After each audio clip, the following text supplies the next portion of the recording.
Este é o Conversas Cruzadas aqui na TV Com, a ascensão da classe média, é o que a gente está discutindo aqui. Eu queria saber dos nossos convidados, quais são os valores dessa classe média emergente? O que a classe média pensa? O que eles valorizam?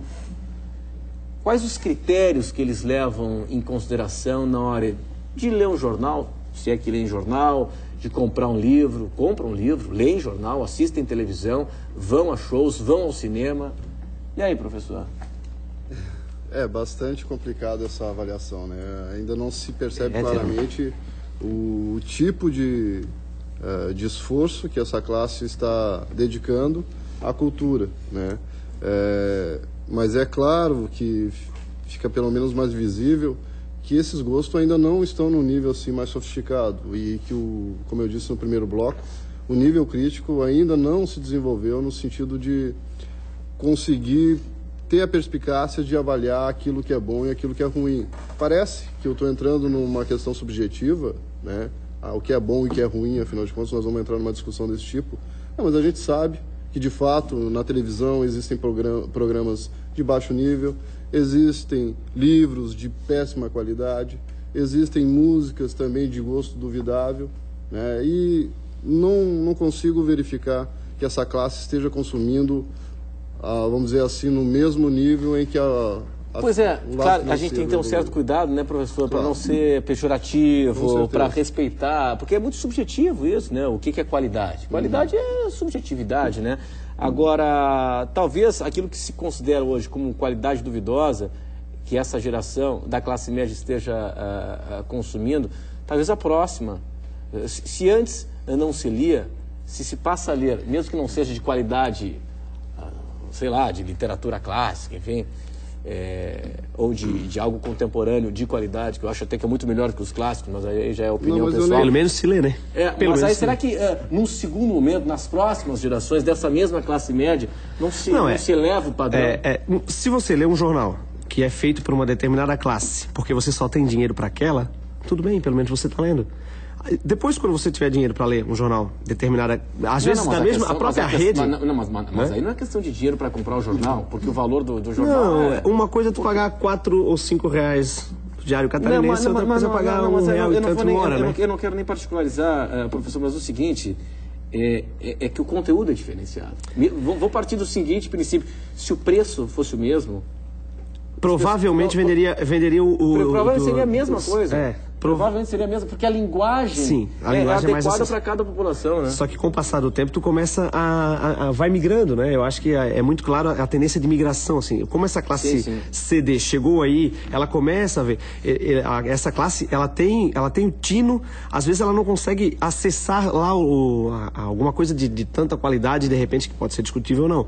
Mas ela consegue perceber que algum vinho é melhor, só que às vezes ela ainda não tem esse acesso tão fácil. Quando ela tiver a chance, talvez ela vai esbanjar. Né? Pois a gente fala, é interessante isso, né? E se lida com muito preconceito nessa questão, né? É que as pessoas também têm um aspecto de que as pessoas não têm acesso à qualidade, muitas vezes, né? Não tem acesso. Quando a gente fala de música clássica, que a elite não consome também, vamos combinar, né? A elite de Santa Catarina não é uma grande consumidora de arte de qualidade, vamos deixar bem claro isso, né? Então é o seguinte, essa questão de consumir produtos culturais de qualidade, será que é uma questão financeira? Eu não julgo assim. Tem muito aluno da Universidade Federal de Santa Catarina que com alto poder intelectual, com alta capacidade intelectual e que não tem dinheiro e que consome produto de qualidade, cultural de qualidade. E tem muita gente com muito dinheiro que não consome produtos culturais de qualidade. Então seria uma forma preconceituosa de lidar com a questão também, né? Bem provável. Né? Não, com certeza. Se for analisar a grosso modo é isso. Vamos analisar aqui. Gosto e qualidade é muito complicado a gente analisar. O que é bom pra mim, o que é bom pra ti, fica complicado de analisar. Vamos pegar os últimos shows que vieram pra cá. A gente não pode generalizar, mas alguns shows em hotéis de luxo. E o perfil desses artistas, e quem é que foi nesses shows, né? Tem esse detalhe também, não é a classe média emergente, é o pessoal da elite que está consumindo aquilo que já foi chamado em outrora de música brega, de música... Você vê sertanejo em hotéis de luxo de praia. Pois né? Né? Agora, Renato, sem preconceito, mas é constatação. Eu volto a tocar na tecla, né, e resgatar um pouquinho da nossa fala anterior. A grande preocupação do governo é manter as conquistas dessas pessoas, né? Preparar a sociedade brasileira, né? E aí questão de padrão de consumo, né? Que perfil, né? Qual é o perfil? Vamos categorizar, né? Dentre esse grande volume, esse grande acréscimo na classe média, qual é o perfil desejado, né? E de uma forma organizada, né? Consciente. Senão ela acaba não se sustentando, né? E a gente vai ter alguns problemas pela frente. Como foi uma pesquisa do meu amigo, colega de faculdade, Eduardo Guerini fez, grande amigo, né? Ele fez recentemente, trazendo uma grande contribuição. Mas eu gostaria de puxar uma outra discussão. O Manfred Max Neff, prêmio Nobel de alternativa de economia, um chileno, ele trabalhou não só a nova ordem econômica mundial lá nos anos 80, 90, mas ele traz grandes contribuições hoje para a sociedade mundial, de reflexões profundas no sentido. A linha de crescimento, ela vai lado a lado com a linha de felicidade. E quanto mais um país cresce e que não dá para pensar em desenvolvimento, que não é a mesma coisa, desenvolvimento econômico com crescimento econômico, desenvolvimento econômico são políticas, ações internas de ganho social, IDH, né? Controle de natalidade, índice habitacional, analfabetismo, alguns indicadores. Desigualdade, diminuição da desigualdade. Exatamente, que propiciam um grande avanço para a sociedade. Crescimento, se não vejamos, a China hoje é o segundo país do mundo, mas tem um IDH 174. Desigualdades horríveis, né? As desigualdades na China são piores que as brasileiras. Na China e na Índia. E a Índia? Nosso DH melhorou um pouco, eu acho que é o 84, 85, por aí. 74. Melhorou um pouquinho, no último censo de 2010. Então, quer dizer, e somos a 7ª potência do mundo. Então, quer dizer, a desigualdade, ela mede o quê? As oportunidades não são iguais para todos. E quando converge a linha de crescimento com a linha de felicidade, o que ocorre? As famílias começam a ter 2, 3 carros, cada filho tem um carro, você não consegue mais interagir, integrar, né, um convívio familiar, e aí o Manfred começa a trabalhar até que ponto é salutar, é importante para a vida das pessoas, você crescer, mas convergindo até certo ponto e a linha de felicidade indo para outro patamar. Mas isso em função desse capitalismo, né, de quanto mais eu tenho, mais eu quero, e que sempre a minha felicidade está atrelada aos meus bens de consumo, talvez, né?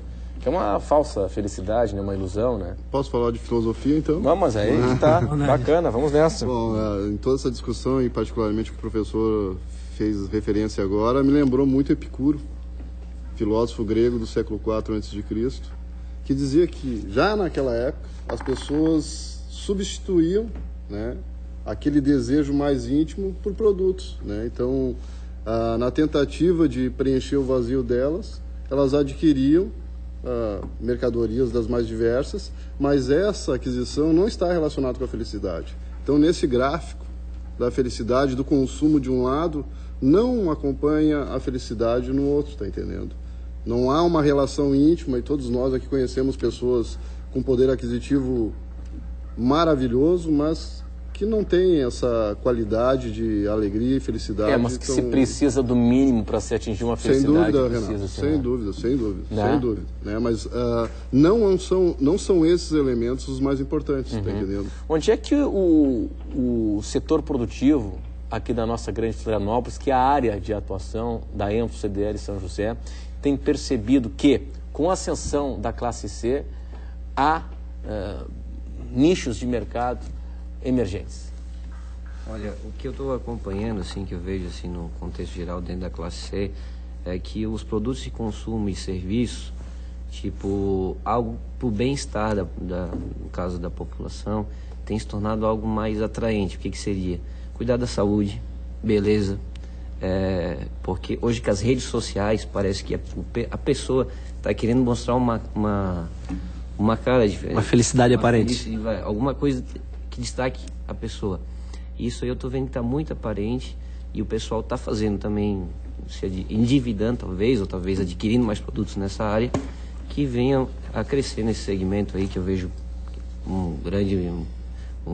Na área médica e estética, a cirurgia plástica, a ascensão da cirurgia plástica é um negócio violento, impressionante. Né? Violento.